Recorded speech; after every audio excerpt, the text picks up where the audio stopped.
Salve freguesia, aqui é Juliano Posati do Círculo e hoje um bate-papo solto, leve, especial, sem cortes e sem censura, com um dos amigos mais queridos, mais inteligentes, mais brilhantes, mais sinceros e mais venenosos que eu tenho, que é Robson Pinheiro, hoje aqui no Papo Solto, para a gente falar um pouco do tema do terceiro Congresso do Círculo, que acontece dia 3 de julho de 2021, na nossa plataforma. Vai ser um evento online e é claro que eu vou contar com a participação dele, que é sempre memorável. Tá começando mais um Papo Solto, vem comigo.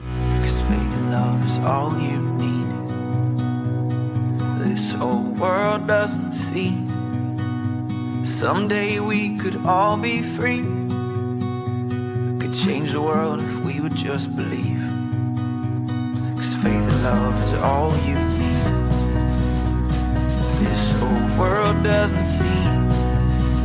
Someday we could all be free. Yeah, we could change the world if we would just believe. Oh, love.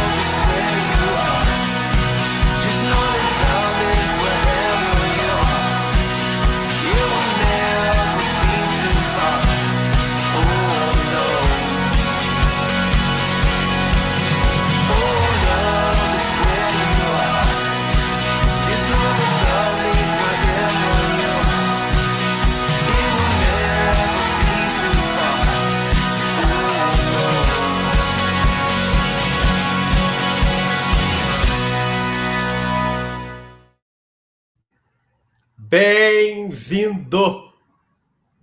Mas você me assustou agora. Por quê? Já é agora em julho? É dia 3. Pois é, eu aceitei, mas eu não memorizei a data. Meu Deus, bom, mas assim, vamos lá, né? Respira. Alex, prepara uma refeição para esse homem hoje, Alex. Para ele se acalmar. Não está aqui. Um bolo, Alex, com camomila para ele. Meu Deus, eu odeio essas coisas. Eu só receita para os outros, mas eu não gosto. Nossa, outro dia eu vi lá uma mesa com rosas de salame, presunto parma, uma declaração de amor. Como não amar este homem? Eu olhei para aquela mesa e falei, mas gente, até eu já tô amando este homem. Isso é toda quarta e sexta, é assim. Menina, Robson, já você não entra naquele seu terno amarelo. Não. Olha, eu estou fazendo academia, querido. Você imagina? Uma vez, todo dia, 30 de fevereiro, eu faço academia. Eu tô pagando o boleto da academia também mensalmente, ainda não deu resultado. Você não foi, né? Eu tô na mesma, Juliano. Ai, querido, olha, muito obrigado por estar aqui. É sempre muito bom estar com você, muito gostoso. A gente já, claro que nós já estávamos soltando nosso veneno aqui antes de começar a gravar. Porque é uma troca. É uma troca sincera, veneno com veneno, na verdade, vira gentilezas. É gostosíssimo. E foi muito bom, é sempre muito bom contar com você, ter sua parceria, ter sua mentoria muitas vezes, porque a sua vida ensina muito para mim. Assim, eu olho e falo, cara. Dá uma minissérie de Netflix. Netflix está perdendo tempo. Se contasse a história dessa tríade, Robson Pinheiro, Leonardo Müller e Marcos Leão, bota essa tríade assim, ó. O núcleo da novela é esse. Ainda tem depois toda aquela galera maravilhosa que trabalha com vocês. Elaine Pinheiro, que eu amo de paixão, Ari, Nossa. Que é um miserável, mas eu amo ele, mesmo com aquele pijaminha ridículo que o Ari insistia em dormir na clínica. Gay, né? A primeira vez que eu fui acompanhar um trabalho na clínica Joseph Glover, lá em Belo Horizonte, o pessoal, parte da equipe do Robson, pernoitava, porque o trabalho começa de madrugada, logo cedo. E aí, aquele jantar comunitário, aquela coisa gostosa, todo mundo comendo, se divertindo. Gente, surge Ari, com a sua prancha, doutor Ari, vamos colocar assim para dar alguma credibilidade para ele, doutor Ari, médico, com a sua pranchetinha, Mas um pijaminha, um shortinho no meio da coxa, Ridículo. ridículo. E uma camisetinha em V. Eu falei, Ari, eu não precisava ver esta imagem antes de dormir. É porque você não viu o pijama do Marcão. É um vestido, uma manta egípcia com uma touca que vem com uma coisa fininha, tem a bolinha lá embaixo, abaixo do joelho. É por aí. Olha, porque a gente tem que conviver, né? E eu falo para você que depois que eu falei que o pijaminha do Ari era ridículo, nós ficamos amicíssimos. Amicíssimos. Não, eu já tenho pijamas bem piores que aquele. Eu não tenho, porque eu não gosto de pijama. Ai, foi bom demais, bom demais. Mas essas histórias, esses movimentos, Robson, e eu acho que isso tem muito a ver com o tema do Congresso, que a gente se propôs, nesse momento, principalmente que a gente está, de falar de cocriação exoconsciente, ou seja, essa relação multidimensional que a gente tem com esses seres de humanidades que coabitam esses espaços e interagem conosco, como a gente pode trabalhar, cocriar, ou seja, colaborar com esses seres por uma nova sociedade, por coisas práticas, porque existe, você sabe bem disso, e eu tenho certeza que você vai ter casos maravilhosos para contar a respeito.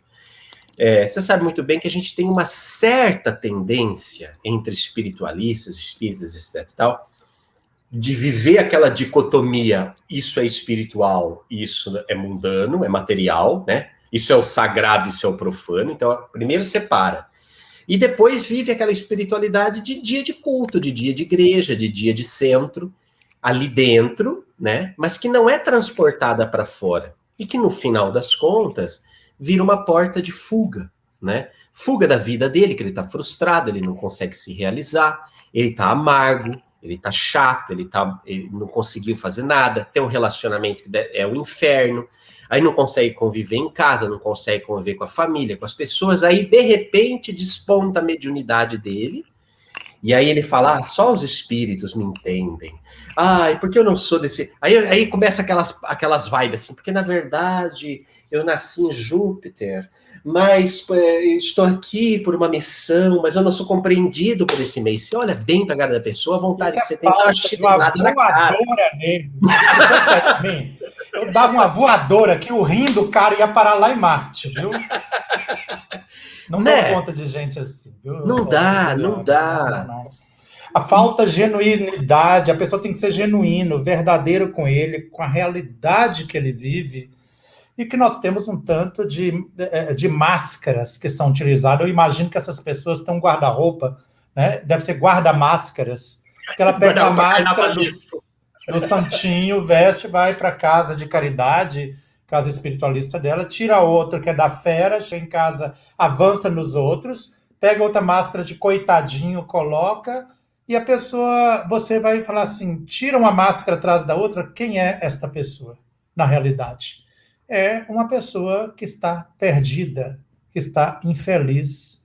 Eu acredito que antes da pessoa alçar as estrelas, ou questionar, ou aprofundar a respeito das estrelas, ela tem que fazer um mergulho nela, descobrir quem que eu sou de verdade. Eu tenho que fazer as pazes comigo. Eu tenho que fazer as pazes com o dinheiro, eu tenho que fazer as pazes com a sociedade do jeito que ela é, porque a sociedade não vai mudar para me adequar à minha realidade. Eu tenho que fazer as pazes com a minha sexualidade, eu tenho que fazer as pazes com a minha família. E a pessoa vive em conflito constante, procurando uma força externa, e já não basta ser um mentor da Terra, tem que ser um mentor do espaço, porque o da Terra não dá conta dela, né? Aí daqui a pouco ela tem uma confederação inteira olhando por ela, porque a pessoa é um obsessor de alto nível, porque ninguém dá conta, precisa de uma frota de nave espacial extrasolar para conter a desgraça dela, que é demais. Aí eu falei, basicamente tem que baixar o exército de clones. Exatamente. E as pessoas perdem a conexão com a realidade. Nesse momento, nunca precisou tanto que a pessoa esteja conectada consigo mesma para que possa realizar um planejamento superior o planejamento de vida dela para dar as mãos à humanidade no momento que a humanidade mais precisa dela. E as pessoas estão perdidas ainda. E a gente precisa transportar essa espiritualidade que a gente vive nessas esferas para atitudes práticas, que precisa acontecer agora. Eu tenho percebido o quanto, no fundo, às vezes, essas pessoas, em verdade, são umas miseráveis em termos de amor. Porque elas não se amam e elas não acreditam que ninguém pode amá-las, porque, pegando esse gancho que você falou do guarda-roupa das máscaras, né? A pessoa veste tantas máscaras que ela já não tem certeza da própria identidade. Ela constrói uma personalidade cenográfica, né? Uma fachada cenográfica. E quando alguém, por mais sincero que seja, vai e diz para essa pessoa, olha, eu te amo, tá tudo bem, vem cá, vamos resolver, vamos olhar para a tua vida, essa pessoa, no fundo, ela não acredita no amor. Porque ela sabe que esse amor, de alguma forma, entre aspas, está direcionado para aquela fachada cenográfica. E não é o que ela é de verdade. No fundo, ela pensa assim, se você soubesse quem eu sou de verdade aqui dentro, você não estaria falando isso. São miseráveis de amor. E, na verdade, o quanto é importante a gente começar a valorizar as nossas relações, valorizar o diferente, valorizar o conflito, como forma, como porta de entrada para a evolução.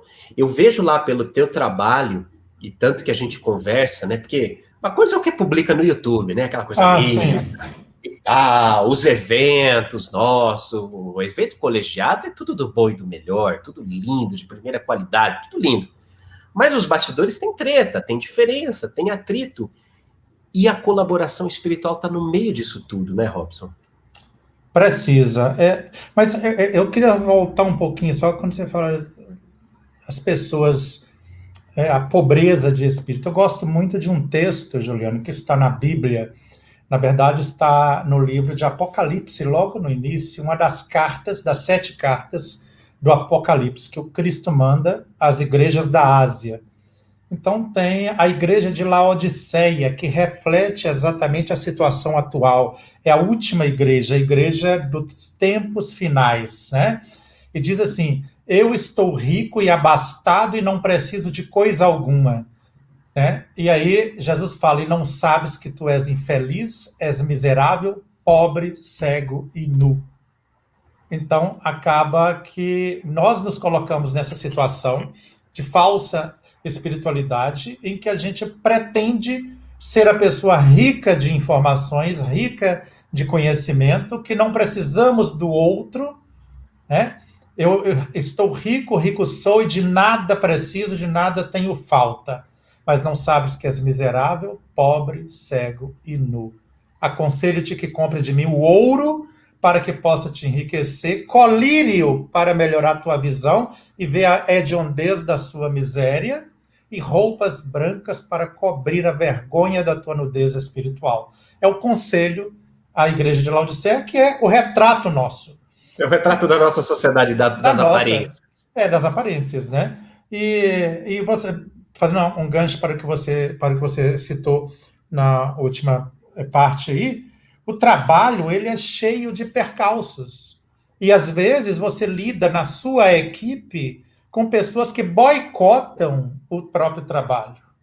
E não boicotam porque são pessoas ruins ou querem ver o trabalho, digamos, acabar. É porque elas não entendem, às vezes, a dimensão daquele trabalho. Às vezes você quer fazer uma parceria, que essa parceria vai quebrar barreiras. Gente dentro do próprio trabalho boicota isso porque acha que não deve, que fazer parceria dividir o público. Ora, o público não é meu, não é seu. O público é o público. E eles têm liberdade de ir e vir, ainda mais na era da internet. Nós precisamos, na verdade, vencer esses percalços, essas pedras, os obstáculos que são naturais. E não sei se você já conviveu com gente assim, que quando ocorre qualquer situação que vem impedir um avanço maior, as pessoas já falam, isso é ataque das sombras, ataque das trevas. Que ataque das trevas? Coisa nenhuma, gente. Todo o trabalho no planeta Terra tem tem os seus obstáculos, e você vai desviando aqui, desviando ali, e depois você vê que o seu caminho verdadeiro não era aquele que você fez. Às vezes você acha que ir da maneira mais natural possível é o ideal, mas você descobre que o seu ideal é de cabeça para baixo. Na caminhada você desvia, e o desvio é o caminho ideal para você, porque ele cresce muito mais, ou seja, você tem que adaptar-se às situações. Pessoa que é encaixotada, que é engessada no pensamento, seja no pensamento doutrinário, no pensamento empresarial, qualquer área, ela não cresce. A pessoa tem que quebrar de dentro para fora essas amarras, esses muros, está aberto a ouvir, porque pode ser que aquilo que você julga que é o mais acertado esteja muito equivocado. Pode ser, por exemplo, ocorreu recentemente, nós até conversamos superficialmente antes da gravação e da gente conversar aqui, que os nossos mentores estejam equivocados. E daí, eles não têm que estar certos o tempo inteiro, eles não são deuses, não são ultraconsciências cósmicas, são seres humanos que têm uma visão mais dilatada, mas desculpe, as coisas pensadas por eles do outro lado não tem dinheiro para fazer, tem força do pensamento. E muita coisa que eles mandam a gente fazer, eu falo assim, desculpa, nessa encarnação, não. Porque para eu fazer isso, eu preciso de dinheiro. E eu lido com um público, com um povo que tem escorpião no bolso. Eles não enfiam a mão no bolso para ajudar a construir o trabalho da clínica, não. Se eu não fizer isso aqui, arrebentar noites e noites e noites produzindo e fazendo as coisas, não consigo manter o trabalho social, que é gratuito para os outros, mas que tudo que é gratuito alguém tem que pagar. Alguém então, paga a conta sempre. Vai devagar, porque eu não vou aceitar tudo que vocês vão falar assim, não. Eu vou selecionar, ponderar, nós precisamos desenvolver a racionalidade ao máximo e não a emoção ao máximo, porque tem um pensamento que eu gosto do Joseph Kleber, que ele fala assim, Deus colocou a cabeça acima do coração para você pensar primeiro antes de agir. Nós temos a tendência de agir imediatamente. Não, mas vamos fazer uma coisa para construir uma sociedade melhor, para construirmos algo melhor para nós, para a humanidade, nós temos que fazer de maneira a pensar, de maneira inteligente, para que não venhamos a arrepender depois. Esse infeliz desse telefone tocando, e eu já avisei todo mundo que eu estou aqui com você, e eles tocam assim mesmo. Aí não dá conta, né? Lelê, lelê. É por aí, Juliana. Ele é meu agora, ele é só meu agora, e eu nem tô pagando a consulta que ele cobra. É bom mesmo que não paga, porque ela é alta, viu? Eu sei. Mas eu pagaria, não tem... Mas, Juliana, quando a gente fala em construir algo para a humanidade, em ser co-criador ou parceiros destas inteligências, sejam elas quais forem, eu vou jogar esse serviço lá. Pronto. Sejam quais inteligências forem, eu joguei longe o celular, não deu conta. Aí, eu preciso de ser mais racional, usar mais inteligência, porque eu corro o risco de arrepender nos arroubos emocionais que nós temos, nos arroubos espiritólicos, esquizotéricos, porque a pessoa vai, isso é espiritualidade, e causa um desastre maior do que aquele que já existe. Né? Eu lembro muito da história de Sísifo, rei de Corinto, que para resolver um problema ele criava outro pior, e ficava resolvendo com problemas maiores ainda do que aqueles que ele pretendia resolver. Olha, está na hora de nós nos colocarmos na situação de parceiros, mas não parceiros cegos, não parceiros de forças cegas.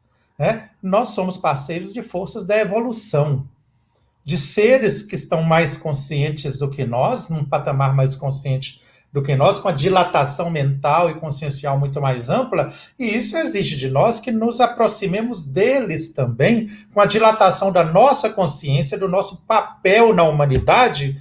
E, às vezes, o nosso papel na humanidade é na célula da humanidade que se chama família. Porque eu estou querendo ajudar longe, está um desastre, está uma desgraça a minha relação familiar, a minha relação interpessoal. Ora, como é que eu vou ajudar, né, o outro, que é muito bonitinho, vai ter aplauso das pessoas, mas eu continuo com o foco do câncer existencial dentro de mim, dentro da minha casa. Então, começar a ajudar a humanidade é começar a pacificar o que está ao seu lado, ao seu redor. E aí sim, por força natural da evolução, isso vai ampliando, né, cada vez mais nas comunidades nas quais você age, nas quais você protagoniza alguma situação. Sim. E agora é muito engraçado, porque a gente escuta os comentários, né? Então gera-se uma certa admiração, uma certa estupefação, assim, como se a gente tivesse assim esperando o Uber e baixasse uma luz com voz angelical, um coro de anjos e falasse assim, né? Faça tal coisa. E isso cria uma percepção de patamares, né? Eu já ouvi muito isso. Ah, mas eu não estou no patamar de um Robson Pinheiro. Ah, mas imagina, eu não, ah, não, eu sou aqui mais no meu cantinho, não, essa coisa grande. As pessoas acham que é uma coisa apocalíptica, assim, né? Sim. Trombetas e tal. Quando, na verdade, isso permeia a nossa vida de uma maneira muito mais tranquila, né? A intervenção dos espíritos, eu diria até a sutileza, muitas vezes, com que eles vêm dar essas dicas. Como que acontece com vocês, ou se você puder contar um caos daqueles bacana que você conta, como que acontece com vocês esse entremeamento, assim, esse entrelaçamento entre a equipe que está aqui no campo e a equipe que está na borda ali de treinador? Eu gosto muito de um pensamento de um determinado artista que fala que a produção artística ela é 95% você no trabalho, suor e 5% de inspiração. Uhum. E para isso eu gosto muito de citar quando eu psicografei a série Reino das Sombras, o segundo livro. O Legião, que foi o primeiro, eu psicografei de cama, deitado no processo de saúde complicado. Mas Os Senhores da Escuridão, antes de eu já tinha me liberado desse processo de saúde, o Ângelo Inácio falou assim, eu preciso que você vá visitar puteiros, que você vai visitar, isso mesmo, você vai visitar penitenciária de segurança máxima, dê um jeito de achar alguém que trabalhe, eu quero que você aprenda a falar gíria, palavrão e tudo mais. E você, para quê? Porque o lugar que eu vou te levar exige que você tenha pelo menos essa linguagem, senão os espíritos descobrir que você tem aparência de santinho e aparência de bem resolvido, você vai ficar preso onde eu vou te levar. Então você tem que falar a linguagem que esses espíritos falam. E tinha uma amiga minha que era da Polícia Civil e eu perguntei a ela se ela podia me ajudar. Ela foi comigo em alguns lugares, eu fui umas 11 ou 12 vezes fazer visitas, aprendi a gíria, uma série de coisas, cara, assim... E aí, o que você veio fazer aqui? Ah, que isso, cara? Ó, nós somos da mesma turma, que isso? Mano, fica na tua, não vou tomar o seu ponto aí, não, o seu ponto de droga, não, fica tranquilo, continua, eu só tô querendo, meu barato é outro. Comecei a falar isso. E fui aprendendo isso. Aí um belo dia o Ângelo falou assim, agora você tá pronta, vamos desdobrar, vamos que eu vou te levar nas regiões onde isso acontece. As pessoas acham que a coisa é só uma iluminação que vem, aí você vai psicografar isso aqui, você vai produzir isso aqui. Não. Eu não posso entrar em contato com esses seres sem falar a língua deles. Né? Sem falar... Eu não estou preparado para falar a língua dos anjos. Ô, gloricida, Elianda, Labás, gloricimiás, semiás. Eu não sou pentecostal para falar a língua dos anjos. Eu vou envolver com aqueles que estão em situação ainda delicada. E eu não estou em situação angélica para vir uma luz de cima, desce sobre a minha consciência, expande a consciência de maneira esquizotérica e, de repente, produz. Não, eu tenho que entrar na realidade. E entrar na realidade e entrar na sociedade sem máscara. Eu tive que lidar com prisioneiros falando palavrão, fazendo cada gíria que eu não uso no meu dia a dia. O máximo que eu uso é vá a merda. Isso aí eu adoro, porque vá a merda não é palavrão. Você está indicando para a pessoa o destino dela numa viagem que ela precisa fazer. E rezar para que Deus abençoe para ela atingir o destino, né? Então, é o máximo... Mas um bom vá à merda é uma voz de comando que alinha os chakras da gente. Alinha, e às vezes, Alinha, você fica... minha mãe alinhava o meu chakra na porrada. Alinhava assim, a coluna ficava certa, o chakra também. Mas o que eu quero dizer é que não adianta nós querermos falar a língua das estrelas alienados da sociedade, da realidade da sociedade. Nós não vamos encontrar os seres superiores somente em reuniões extraplanetárias. Eu gosto muito da palavra de Teresa de Calcutá. Ela fala o seguinte: deixe os céus para os papas, para os religiosos. Se um dia eu for chamada de santa, eu quero ser chamada de santa da escuridão, porque eu estarei como estão aquelas almas superiores entre aqueles que sofrem no meio da sociedade. É ali trabalhando junto, o projeto espiritual, o projeto das exoconsciências é você entranhar na sociedade e fazer transformação. E não tem como eu entrar na sociedade sem dar a mão para aquele que está jogado na calçada, sem dar o pão para o faminto, sem chegar lá, sentar com ele na marquise e conversar na língua que ele entende. E não tentar fazer ele conversar a língua dos anjos, que nem eu sei. Aqueles, por exemplo, não adianta eu chegar a fazer uma oratória cheia de palavras, meus irmãos, queridos, companheiros de ideal espírita, que Jesus nos abençoe. Isso é uma palavra empolada, isso já está ultrapassado. Eu tenho que falar a língua daqueles que me ouvem. Eu tenho que me misturar, o fermento que mistura com a massa, a levedura que dá qualidade na massa. Eu não tenho como criar qualidade de vida fora da vivência, fora da sociedade. Eu não tenho como criar mudanças estratégicas e mudanças sérias e genuínas se eu fico simplesmente no meu apartamento fazendo vibrações para os outros. Aquelas vibrações... as pessoas que ficam cantando mantra o tempo inteiro, vá merda com o mantra dela. Recentemente estava com problema de saúde, a pessoa liga assim: eu posso vibrar para você? Eu falei, de preferência não, eu preciso de gente para mim me abraçar, fazer comida para mim, que eu não estou levantando para fazer, que vem aqui para varrer a casa. Você pode? Isso eu não tenho condições de fazer. Então vá a merda com sua vibração. O mundo precisa de gente que arregaça a manga para ajudar a sociedade a se transformar.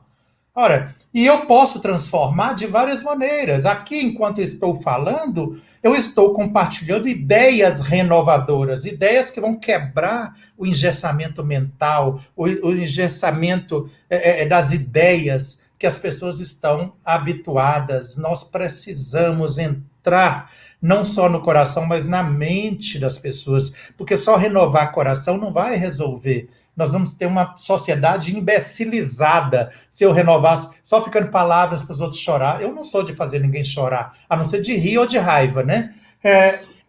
Eu prefiro por aquele tipo de ação que vai criar uma tempestade cerebral, que a pessoa volta para casa que seja com raiva de mim, mas que ela vai pensar, pesquisar, que seja para falar contra aquilo que eu digo. Aí sim, eu crio pessoas conscientes, livres pensadores, e os livres pensadores são os que transformam a sociedade, não os que falam palavras bonitas para os outros chorar e emocionar. Não transforma em nada, chorou, enxergou as lágrimas e continua na merda do mesmo jeito. Quando você são os ativistas de Facebook. Exato. Quando você provoca a mente da pessoa, provoca o conhecimento, provoca as verdades da pessoa, ela fica com raiva de você, mas ela vai pesquisar, ela vai estudar, e isto faz com que ela renove o local, a vida, as ideias. E se renovar a própria vida, os próprios conceitos, aí sim vai ter mudança de atitude, porque não existe mudança de atitude sem mudança de conceitos, e não existe mudança de conceitos dentro da própria zona de conforto.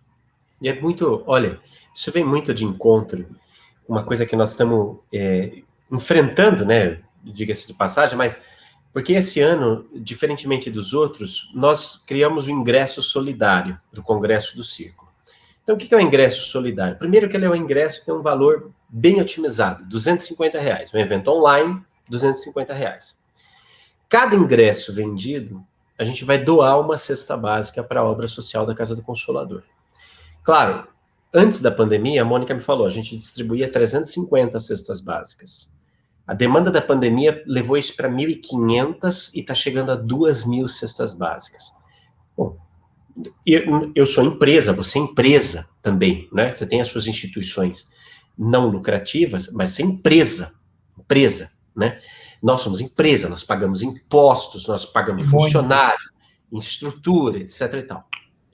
Bom, bolamos esse esquema porque pensamos assim, o que é que nós podemos fazer como empresa para atuar agora nessa ferida, uma calamidade da sociedade? Isso vai resolver o problema da sociedade? Não vai, dá até desespero, porque a minha meta é doar 2.000 cestas básicas para a Mônica.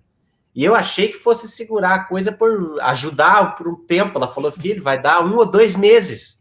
Porque quem tem fome hoje vai ter fome amanhã, né? É uma coisa natural, a pessoa come, caga, ela vai precisar comer de novo.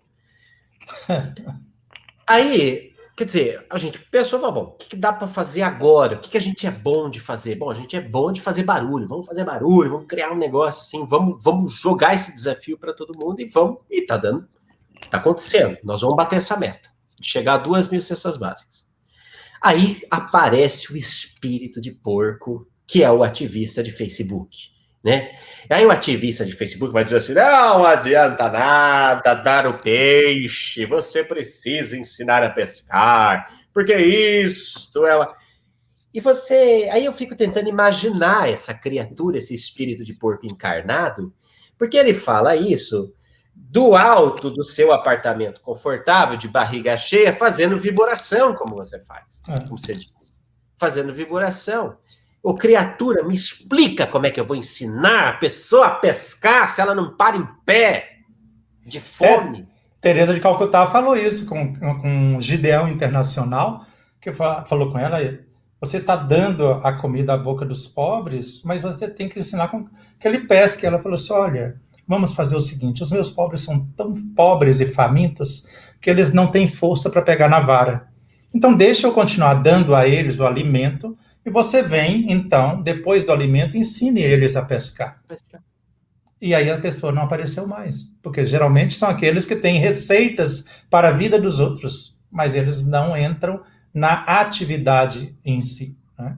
Mas, menino, você sabe que eu estudei isso na faculdade ontem, ainda do tempo de Tales de Mileto, filósofo pré-socrático. Ele tinha 2 conselhos ótimos que eu achei. Perguntaram para ele assim, qual é a coisa mais difícil para uma pessoa conseguir? Ele falou, conhecer-se a si mesmo. E a mais fácil, dar conselho na vida do outro. Exatamente. Você ter estrada, receita para o outro é muito fácil, Juliana. Muito fácil. E a gente que lida com isso, e você tocou numa situação aí que é a realidade nossa. Eu falo com os meninos assim, nós precisamos viver dentro das normas legais. Nós pagamos impostos caros, sabe?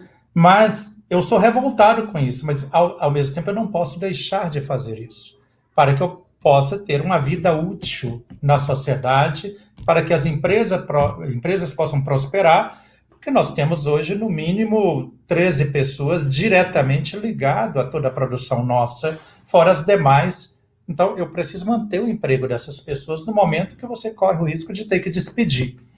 Então, existe uma realidade de trás dessas câmeras, de trás da tela, que as pessoas não têm noção do esforço e do suor que é empregado para manter isto que elas aplaudem e que acham o máximo em espiritualidade. Ora, a espiritualidade também é se envolver com essas questões, com essa realidade. É pensar lá na Casa do Consolador, que faz um trabalho extraordinário, no trabalho de Mônica de Medeiros, mas pensar que aquilo ali precisa de uma reserva, de um aporte financeiro grande para manter a cesta básica gratuita para quem não pode pagar. Que tudo que é de graça, alguém paga. Alguém está arcando com aquilo ali. Né? As pessoas precisam pensar um pouco mais. E esses ativistas de Facebook, espiritualistas de Instagram, não conseguem imaginar isso. Quando você fala assim, eu vou cobrar 250, 500 reais, R$1.000 uma coisa, isso tudo, não. Venha fazer apenas a metade do que eu estou fazendo e me ensine a regra de ouro de fazer isso diferente. Me ensine a regra de ouro. Mas isso é... Sabe que eu até ressignifiquei minha relação com os impostos, porque a gente cria uma revolta pela corrupção sistematizada que a gente vê, mas se a gente parasse para pensar a origem, né, vamos dizer, a etimologia desse sistema seria uma coisa tão linda, porque os impostos são a nossa fatia de contribuição social, né, de colaboração com o coletivo, com esse grupo de pessoas que formam essa pátria, esse corpo nacional. Seria tão bom se esse corpo tivesse células melhores no comando. E não há receita diferente. Para você ter células melhores no comando, você tem que produzir células melhores. Você precisa ter melhores cidadãos, mais educados, mais esclarecidos, treinados para pensar fora da caixa, né? Treinados para pensar fora da caixa.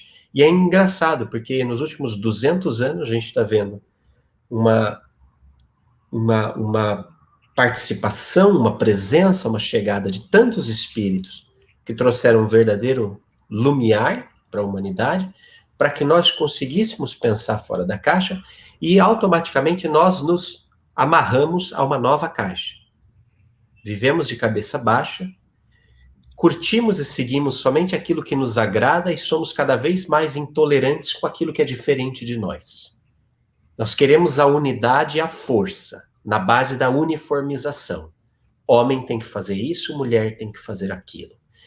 Cristão tem que fazer assim. Essa raça presta mais do que aquela. Essa vida vale mais do que aquela. A minha opinião é a minha opinião. Tem uma frase que eu adoro. Cada um tem a sua verdade. Dá vontade de enfiar um tubo de verdade, goela abaixo da pessoa, que cada um tem a tua verdade. Existe uma verdade. A pessoa confunde verdade com opinião. É exatamente, né? Isso. É. Confunde verdade com opinião.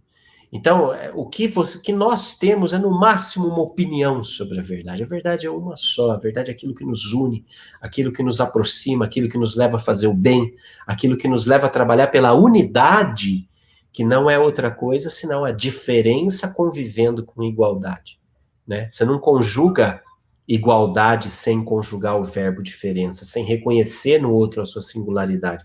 A nossa sociedade caminha ainda por esses caminhos, mas me preocupa, assim, um pouco, sabe, Robson, a idiotização das redes sociais.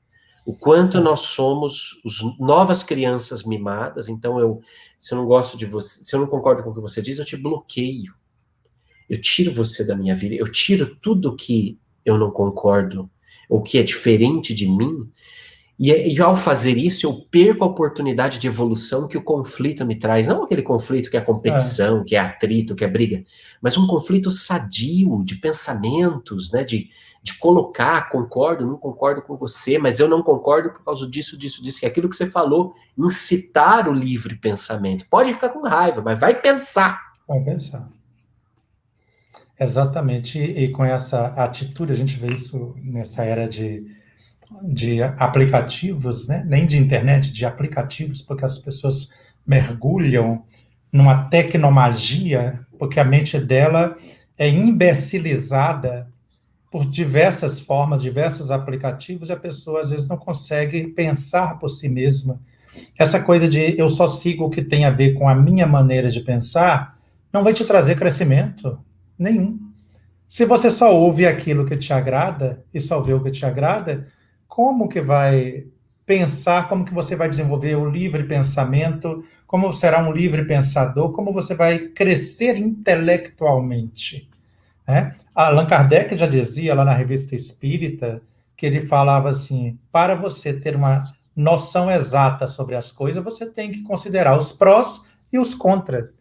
Não tem como eu imaginar só os prós, a minha ideia, né? Por exemplo, eu gosto de ler os comentários que as pessoas fazem a meu respeito na internet, e são muitos contra.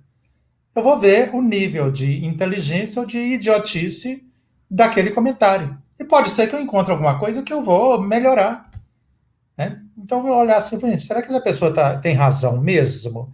Porque se eu for observar só aquilo que aplaude o Robson, eu não sou dono da verdade, eu não sou dono do trabalho que eu represento, eu sou apenas um trabalhador, né? E que vou passar como qualquer outro, né?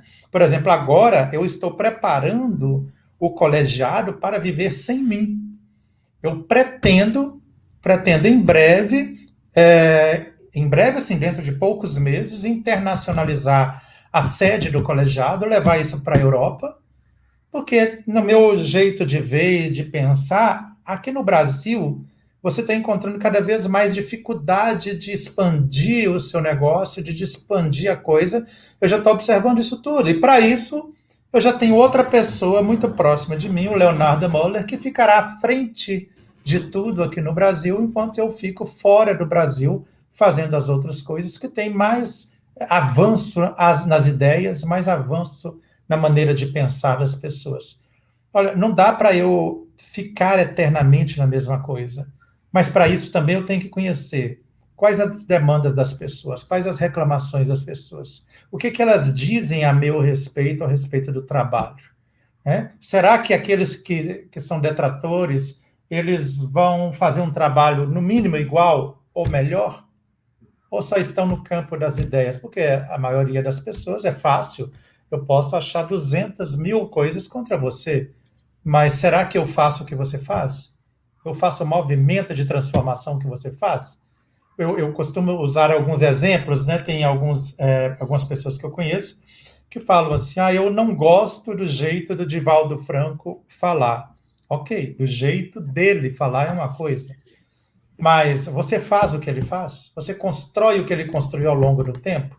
Eu posso não gostar do jeito do indivíduo, mas eu tenho que baixar a cabeça e falar: o cara é foda.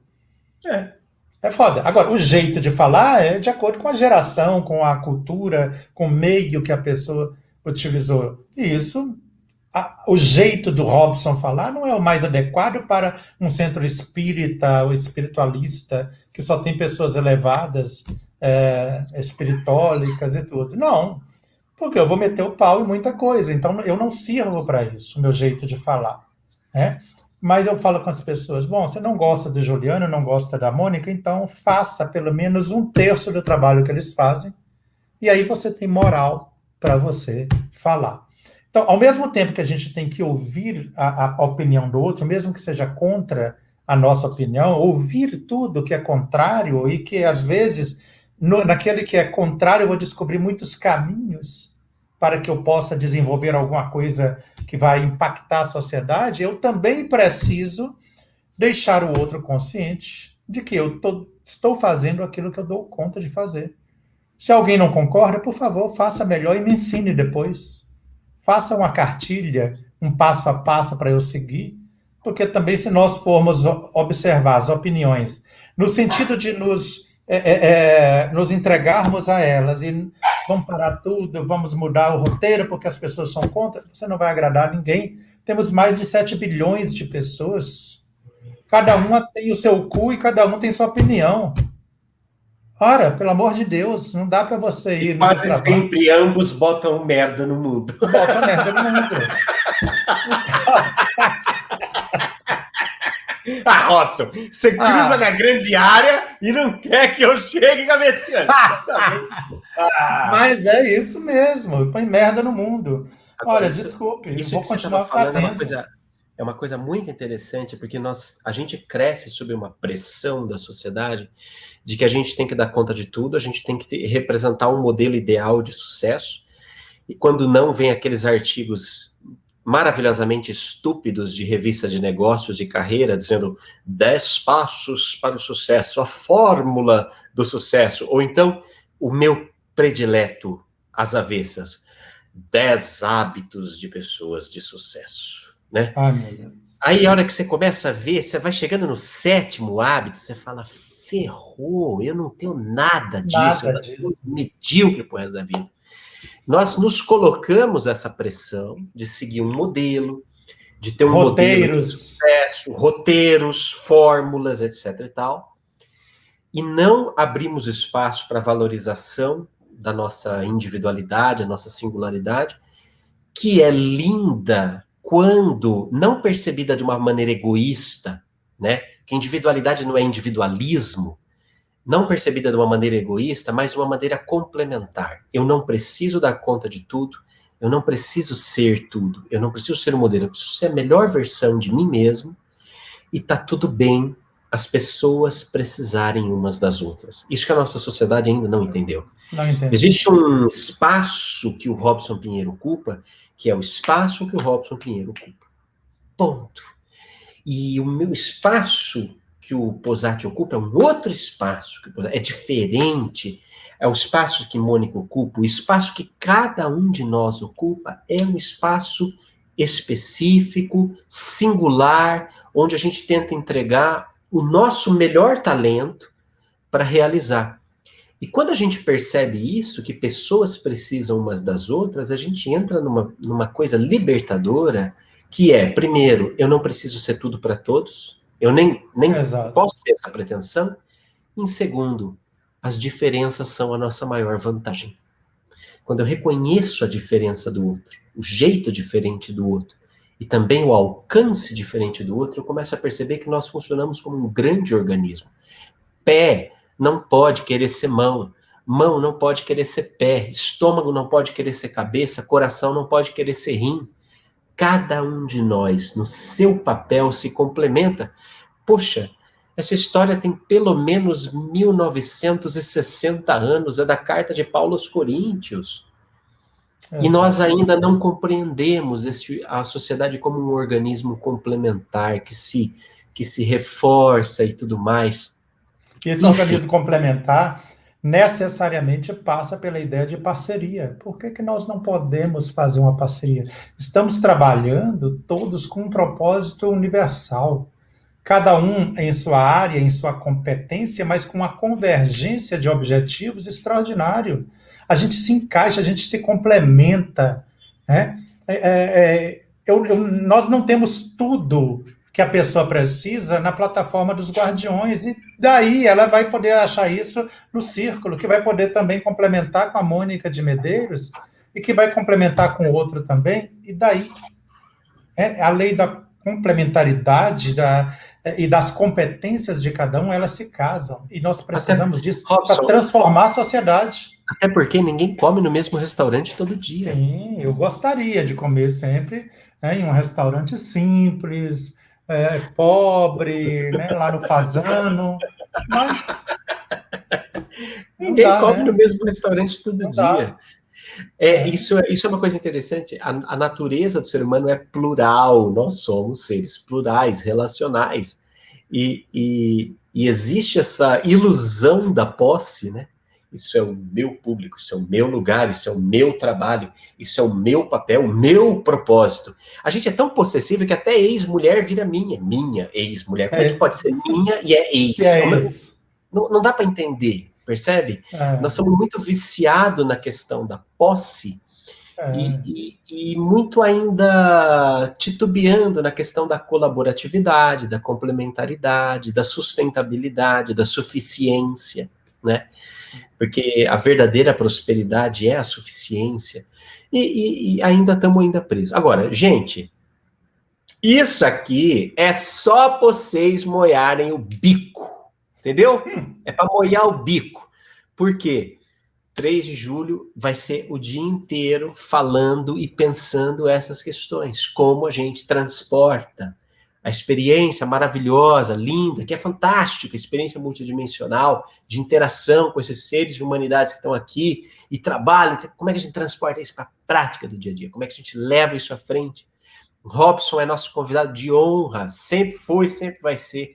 Somos amigos e parceiros nesse ideal, vai estar com a gente no Congresso do Círculo, e você pode entrar em circuloescola.com para garantir teu ingresso. E uma coisa que eu tenho pedido, Robson, você pode também confirmar isso, né? A gente se mata de fazer os planejamentos de evento, aí vai, investe, faz, campanha, vai, chega na última semana, os degredados filhos de Eva resolvem participar do evento, feito um enxame de mariposa. E dessa vez, o que eu estou pedindo para o pessoal? Se puder adquirir o ingresso antes, adquira antes. Não deixa para a última hora. Por quê? Não é questão de, já veio o Posati com o discurso da escassez, gatilho mental da escassez. Não, criatura! A questão é a escassez de comida mesmo. O que nós estamos fazendo? Fechamento quinzenal das vendas dos ingressos para comprar já naquela semana, em 3 dias, entrega a nova leva de cestas básicas lá para o consolador. Porque não faz sentido esperar dia 3 de julho para entregar um caminhão inteiro, fazer aquelas coisas da promoção da Colinos, né, no Domingão do Faustão. Não é isso. Não é confete. A questão é que a necessidade está semana a semana. Então, quanto antes você puder garantir, prestigiar. Eu estou brincando assim, esse Congresso do Círculo é um combo de conhecimento, movimento e transformação. Você vai ter acesso a palestras fantásticas, maravilhosas, pensadores incríveis do nosso tempo. Vai ter oportunidade de interagir com essas pessoas, de sentir esse movimento e de levar esse movimento para a sua vida e ainda assim colaborar com a transformação, ainda que paliativa, para esse momento precisa ser paliativo, da nossa sociedade. Tudo isso de uma vez só, de um jeito só. Então, antecipe-se, garanta a sua participação o quanto antes para participar também disso que a gente está gerando. Robson, vai ser demais, incrível, como sempre, ter você, você, a possessividade, mas agora, sobre você povo, eu gosto de ser possessivo, viu? Ai do povo me ouvindo, viu? Eles vão entrar em pânico, mas estou aqui sempre.